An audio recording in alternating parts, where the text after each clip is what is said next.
graduates, and I come here because I'm a scientist, so I'm interested in better understanding the polar wildlife. Here in connection with our eDNA project, so we will see.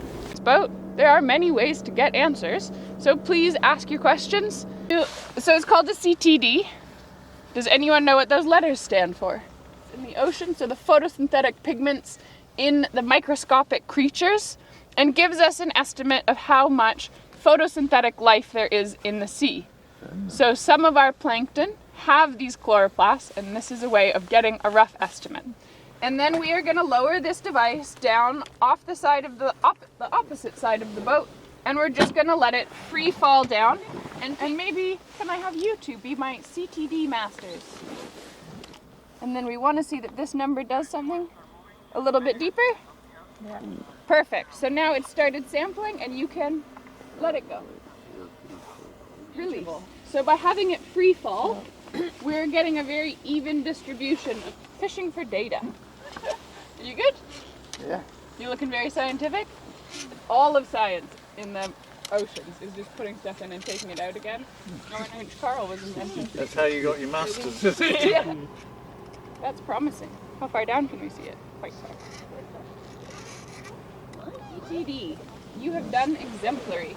But when we look at the scale on the bottom, we can see these changes are actually really little.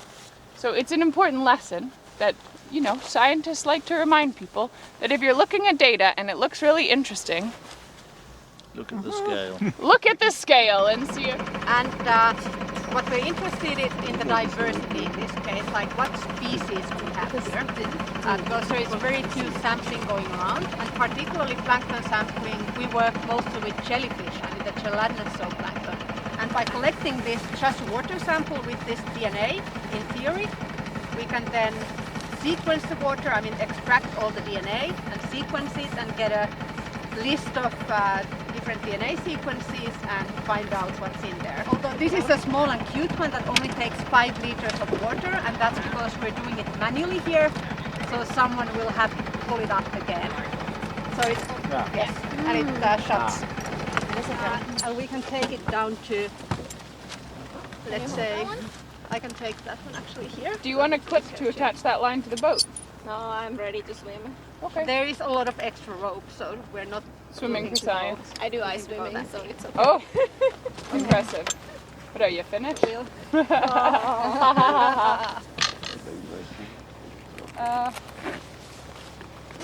So we'll just let it go. I can let you actually Does anyone have the line? It feels woo, and the line sort of la la la la, and then it. Because now we don't want my DNA in there. So I have gloves and I have washed the bucket and cleaned it and sterilized it. So that hopefully we get as little as possible contamination.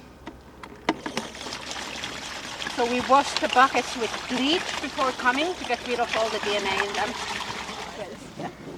So this is an easy way of transporting samples and having them. That stank of rancid shrimp, and they're like, "What are you doing?" Because what we're gonna do is drag this net on our way towards the landing site.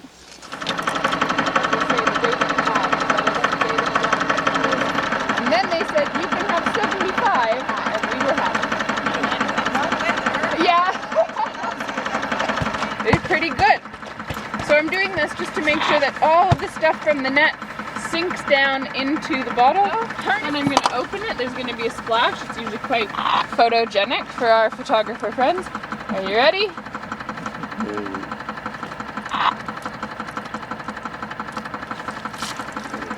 So now if you look at the bottle, you can see that it looks just like water that you don't want to drink, right?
there is no one single definition for jellyfish, or as we scientists like to call them, gelatinous zooplankton.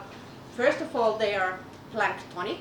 Those of you who've been on the science boat have heard about plankton. It's animals in the water column that live in the free water masses, are colonial jellyfish.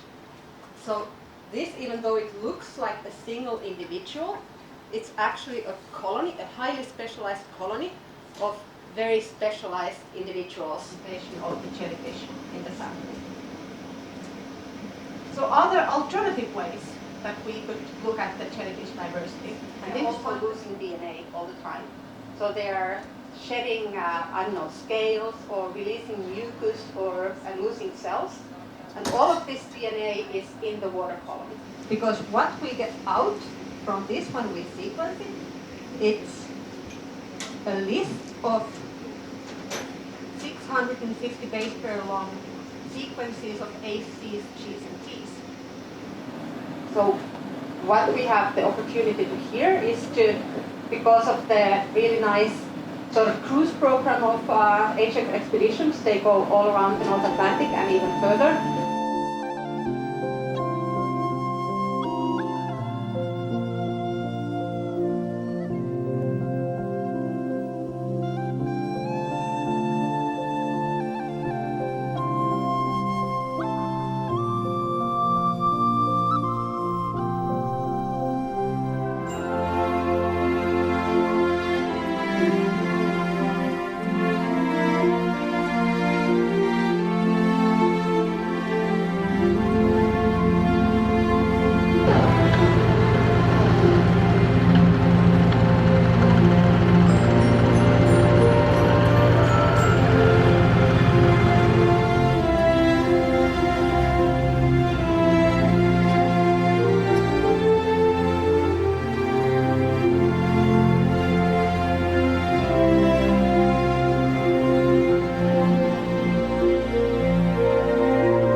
Welcome guys, I will give you a small briefing. This is a bit different of what we have done so far. My name is Marcelo, I'm going to be your guide.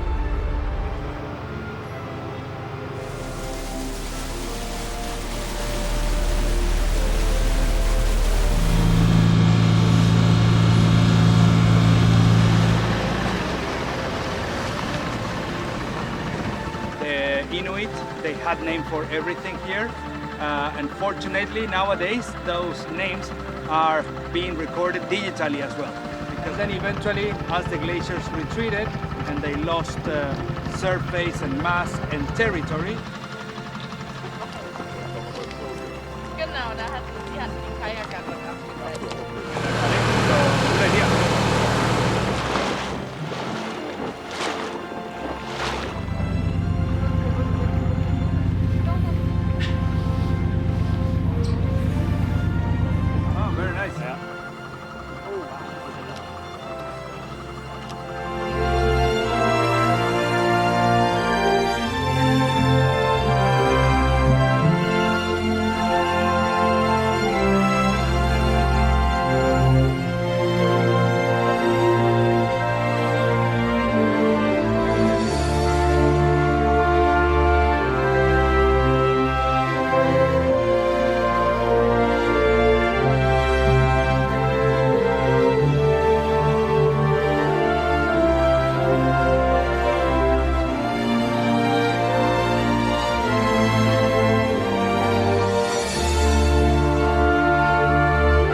Nice. Welcome. Welcome back. Welcome. Oh!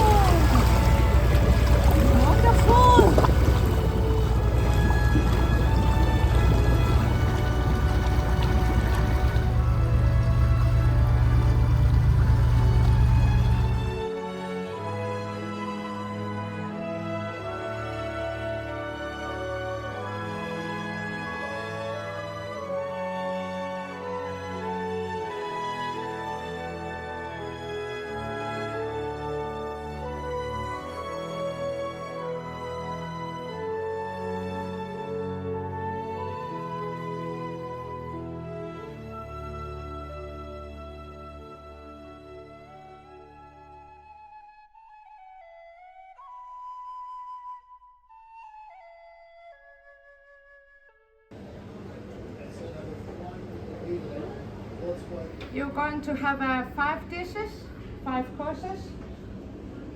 First ones, you're going to have scallops from Arctic Circle area. We call it sisimiut. Man weiß gar nicht, wie man dieses Kunstwerk essen soll. Yeah. Tinutunuan lang yan. With fish soup. I hope you will also enjoy it. Ja, aber hier gibt es jeden Tag Cake of the Day. Guten Appetit. Musst du mir ein bisschen helfen? Nee, so viel ist es nicht. And you're going to taste lamb from South Greenland. We call it nasa. Auf jeden Fall interessant. I hope you will enjoy it too.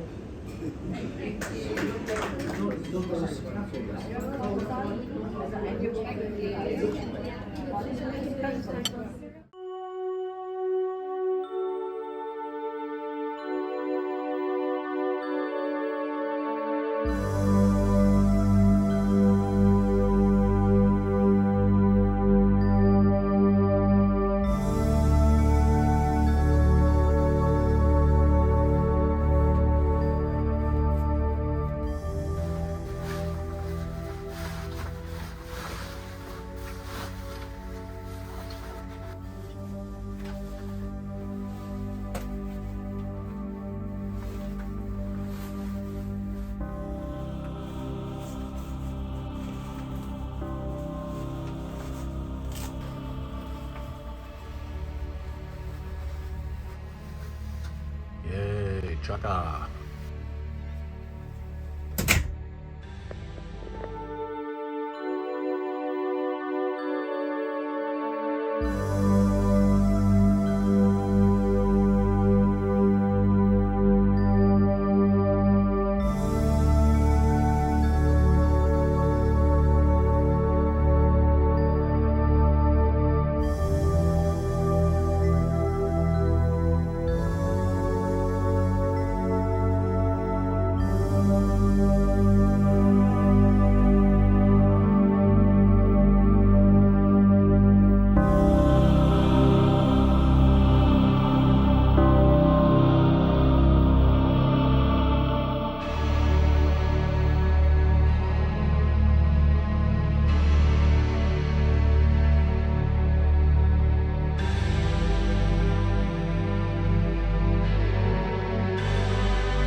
I will.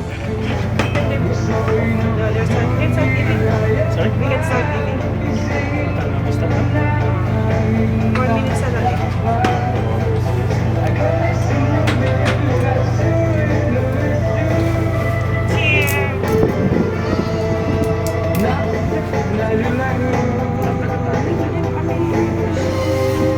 You can try also.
Can I have a piece of the filet Wellington?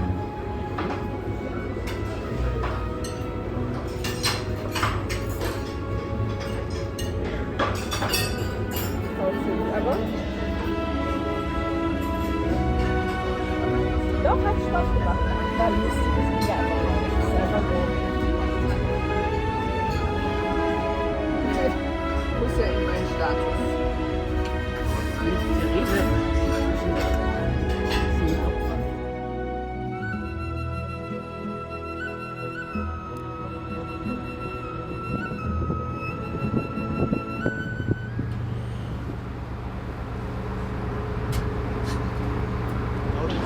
Itto kohtommi.